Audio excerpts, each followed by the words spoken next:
제가 초등학교 때 흙을 정말 많이 가지고 놀았습니다. 흙 속에는 돌도 있고 모래도 있고 이것저것 여러 가지가 많이 있었는데, 가장 흥미로웠던 것은 흙속에다가 자석을 넣으면 그 자석에 철가루가 묻어 나온다는 그 사실이었습니다.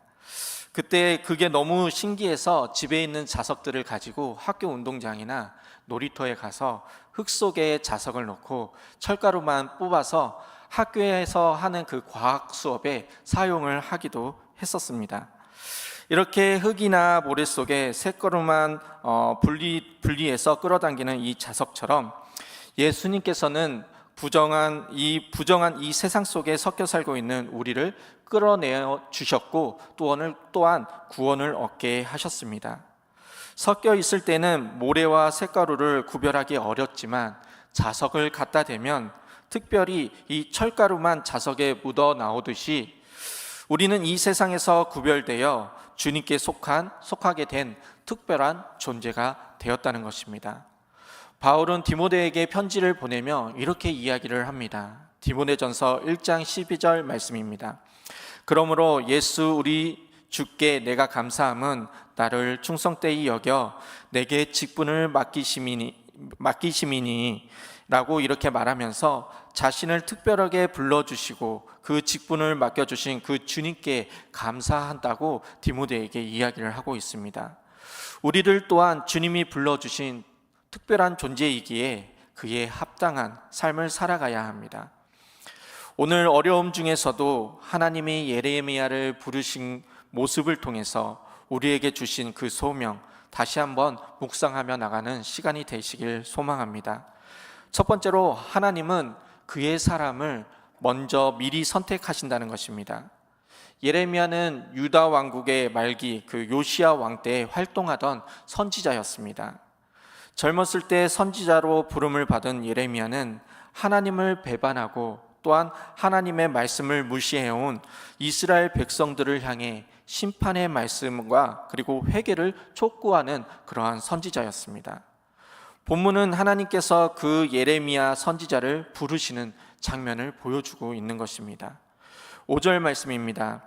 내가 너를 모태에 짓기 전에 너를 알았고 내가 배에서 나오기 전에 너를 성별하였고 너를 여러 나라 선지자로 세웠노라 하시기로.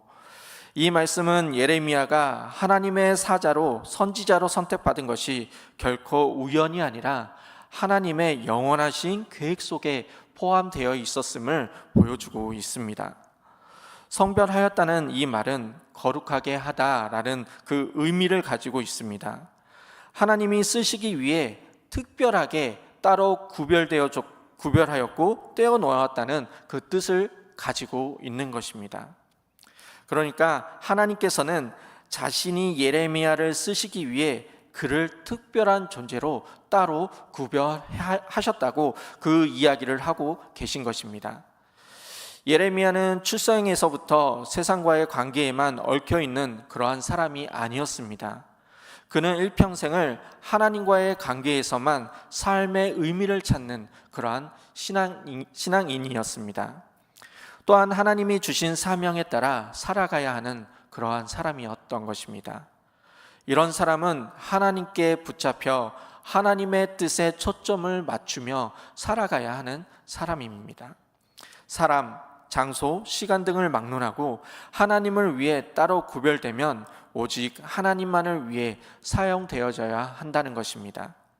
만일 구별된 사람, 구별된 시간, 구별된 장소, 그리고 구별된 물질 등이 하나님의 뜻과 상관없이 사용되어지게 된다면 그것은 하나님의 말씀을 거역하는 것과 마찬가지라는 것입니다. 이스라엘의 그 초대 왕이었던 사울이 바로 그러한 사람이었습니다. 사울은 베냐민 지파에 속한 사람이었고 또 농사꾼 기스의 아들이었습니다. 그리고 그는 이스라엘 왕국의 초대 임금으로 선택을 받은 사람이었습니다. 사사 시대가 끝나고 이스라엘 역사상 처음으로 왕정 시대를 접어들게 된 그 중요한 시점에 이스라엘의 초대 왕으로 선택을 받게 된 것이죠. 사울에게 있어서 이것은 굉장히 영광스러운 일이 아닐 수가 없습니다. 자신을 왕으로 불러주신 하나님께 감사하며 날마다 백성을 다스릴 지혜를 구하는 것이 사울에게 있어서 마땅한 모습이었습니다. 하지만 사울의 모습은 그러하지 못했습니다. 사무엘상 15장 24절에 보면 이렇게 말씀하고 있습니다. 내가 여호와의 명령과 당신의 말씀을 어긴 것은 내가 백성을 두려워하여 그들의 말을 청정하였음이니이다 라고 말합니다. 사울은 하나님을 의지하기보다는 인간의 방법으로 이스라엘을 통치하였습니다. 자기의 권력과 명성과 인기에만 목매는 그러한 사람이 되었다는 것입니다. 그런 그가 하나님께 실망을 끼치는 것은 당연한 모습일 수밖에 없었습니다. 우리들도 혹시 나의 신앙이 사울과 같은 그 신앙에 머물고 있지 않은지 한번 돌아보시길 소망합니다. 하나님의 선택을 받아 하나님의 사람이 되었다고 고백하면서도 과연 얼마나 하나님의 뜻에 맞춘 생활을 하고 있는지, 아니면 신앙의 힘을 빌어서 자신의 유익을 구하는데 급급한 삶을 살고 있지 않은지 돌아봐야 합니다. 우리의 모든 삶을 다시 가다듬어서 하나님의 뜻에 초점을 맞추며 살아가야 합니다. 하나님께서는 오늘날 우리를 교회 안에서 각자의 달란트와 그 모습으로 부르셨습니다. 우연히 그 일을 할 사람이 없어서 부르신 것이 아닙니다.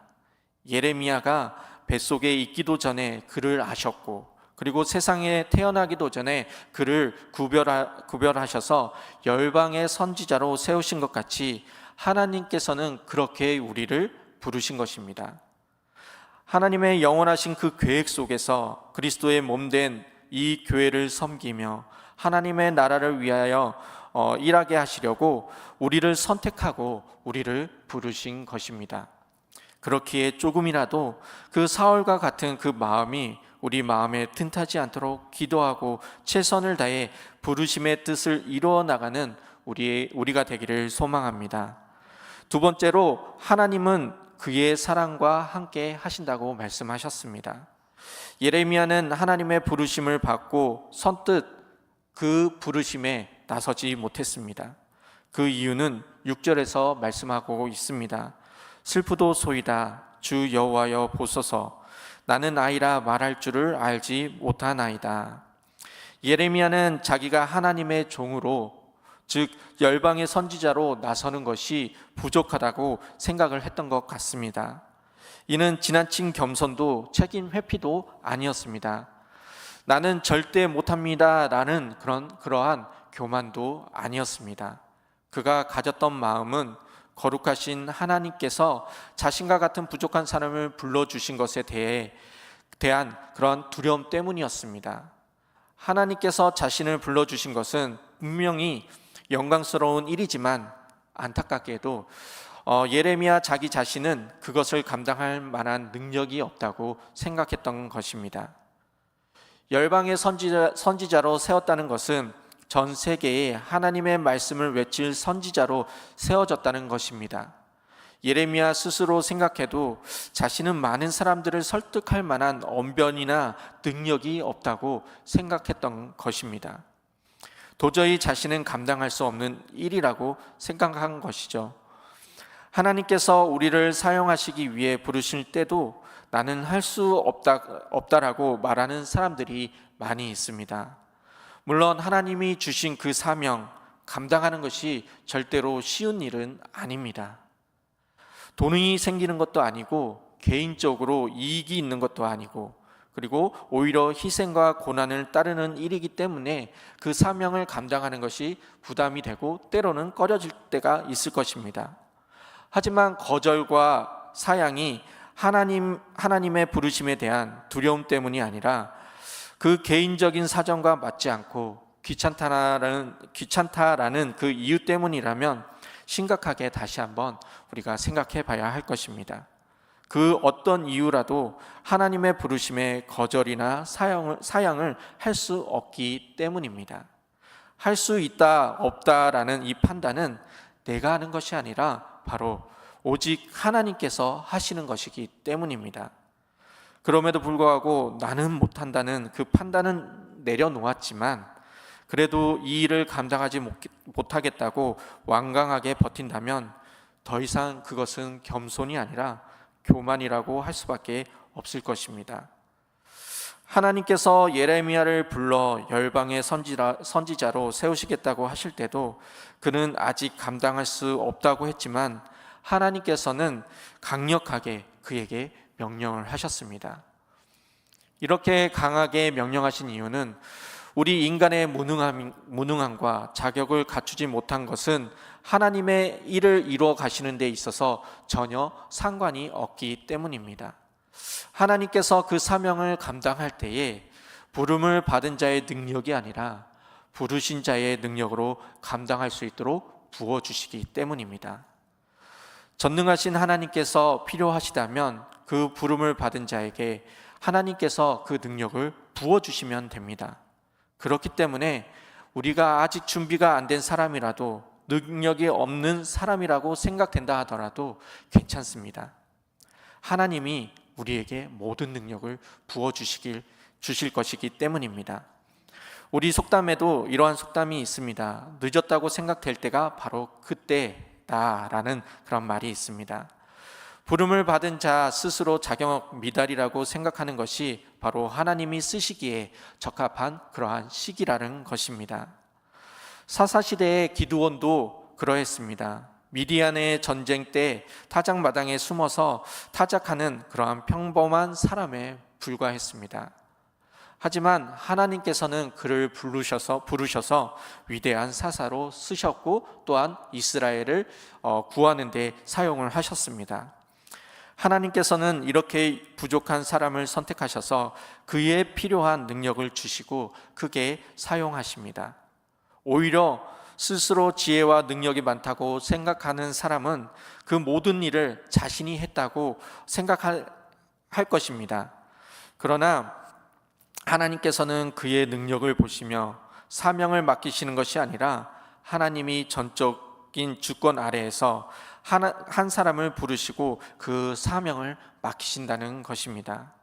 그렇기 때문에 우리는 하나님의 부르심에 예하고 나서기만 하면 된다는 것입니다. 그러면 하나님께서 그 일을 감당할 수 있도록 그 하나님의 능력으로 무장시켜 주십니다. 인간적인 능력과 환경 때문에 두려워할 필요가 없습니다. 8절에서 하나님께서는 예레미야에게 너는 그들 때문에 두려워하지 말라. 내가 너와 함께하여 너를 구원하리라 라고 말씀하십니다. 여기에서 그들은 온 땅과 유다 왕들과 그리고 그 족장들과 제사장들과 그 땅에 사는 백성들을 말합니다. 그들에게 가서 말을 전한다는 것은 정말 쉬운 일이 아닙니다. 그러나 하나님께서는 그들을 두려워하지 말라고 말씀하고 계십니다. 그 이유는 바로 하나님께서 우리와 함께 해 주시기 때문입니다. 하나님의 부르심을 받은 자라고 해서 이 땅에서 고난과 역경이 없는 것은 아닙니다. 하지만 두려워하지 마시기 바랍니다. 하나님이 함께 하시기에 그 어떠한 고난 속에서도 우리는 분명히 승리할 수 있기 때문입니다. 마지막으로 하나님의 사람은 건설적이어야 합니다. 10절 말씀에 보라 내가 오늘 너를 여러 나라와 여러 왕국 위에 세워 내가 그것을 뽑고 파괴하며 파멸하고 넘어뜨리며 건설하고 신게 하였느니라 하시니라 라고 말씀하고 있습니다. 이 말씀은 하나님께서는 예레미야를 민족들과 왕국을 위하여 세우셨다고 하신 것입니다. 여기서 세우다라는 말은 대리인으로서 감독자로서 일을 맡기다라는 그 뜻을 가지고 있습니다. 이것은 하나님께서 예레미야를 하나님의 대리인으로서 세우셨다는 그 의미를 가지고 있는 것입니다. 이는 국가의 원수의 대리인으로서 외교 업무를 수행하는 그 외교관과 같은 것입니다. 비록 그는 부족한 인간이지만 이제 그의 말에는 신적인 권위를 가지게 되었다는 것입니다. 예레미야 23장 29절에 여호와의 말씀이니라 내가 내 말이 불같지 아니하냐 바위를 쳐서 부서뜨리는 방망이 같지 아니하냐라고 말씀하고 있습니다. 하나님의 사람이 전하는 하나님의 말씀은 이처럼 강력한 능력이 주어지게 됩니다. 모든 것을 태워버리는 불과 같은 말씀입니다. 아무리 강한 바위라도 쳐서 부서뜨리는 그 방망이와 같은 말씀이라는 것입니다. 그 어떤 것도 다 해결하는 그 능력을 가질 수 있는 말씀이라는 것입니다. 이 말씀으로 사람이 변화되어지고, 가정이 변화되어지고, 교회가 변화되어지고, 나라가 변화되게 됩니다. 그 어떤 것도 다 변화되어진다는 것입니다. 이것을 받은 사람이 바로 우리들이라는 것입니다. 그 말씀을 받은 자의 능력에 대해 본문은 이렇게 말씀하고 있습니다. 10절에서 내가 그것을 뽑고 파괴하며 파멸하고 넘어뜨리며 건설하고 심게 하였느니라. 하나님께서 예레미야에게 부어주신 특별한 사역은 파멸과 회복입니다. 뽑고 파괴하고 파멸하고 넘어뜨린다는 것은 이스라엘의 모든 부정과 불의와 거짓과 그리고 우상숭배를 완전히 무너뜨리겠다고 하는 것입니다. 그동안 많은 기독교인들은 인종차별이나 빈부차별이나 이 세상의 악한 것들을 바꾸기 위해 많이 노력해 왔습니다. 교회 내에 타락하고 삐뚤어진 관습이나 전통에 있어서도 맞서며 싸우기도 했습니다. 심지어 이것들을 위해서 생명을 바치기도 했습니다. 하나님의 사람은 이렇게 잘못된 것을 파괴하는 사람들입니다. 그리고 세상에는 아직도 이렇게 파괴되어져야 되고 타파해야 될 안 좋은 습관들이 많이 있습니다. 그러나 그 파괴하는 것으로만 끝내서는 안 됩니다. 또한 건설하고 심어져야 한다는 것입니다. 그리스도인들이라 하면 부정과 부패와 불의를 파괴하고 또 새로운 지서를 다시 세워나가야 합니다.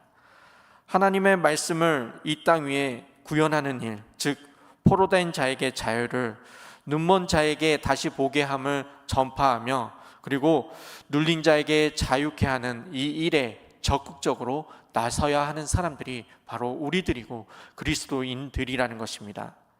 누구도 차별받지 않고 억눌리지 않는 정의롭고 평화로운 세상을 만들기 위해 최선을 다해야 한다는 것입니다. 그러나 그 무엇보다 오늘 우리는 우리 자신의 잘못된 생각과 행동을 파괴하고 하나님께 합당한 새로운 삶을 세워나가야 합니다. 불신앙의 게으름, 탐욕, 이기심 등 하나님 앞에서 합당하지 못한 것들을 철저히 깨뜨리고 그 위에 신실하고 경건한 생활 습관을 심어야 한다는 것입니다.